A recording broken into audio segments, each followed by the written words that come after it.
আদম আলাইহিস সালাতু ওয়াস সালামকে আল্লাহ বানাইলেন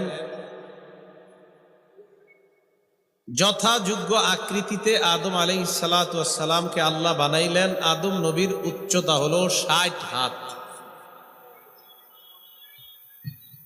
বানানোর পর আদম নবীকে আল্লাহ পাক রব্বুল আলামিন বললেন, ইযহাব ফাসাল্লিম আলা উলাইকা নাফারি মিনাল মালাইকাতি জুলুস। আদম নবীকে বললেন, আদম তুমি ফেরেশতাদের কাছে যাও, উপবিষ্ট ফেরেশতাদেরকে তুমি সালাম দাও।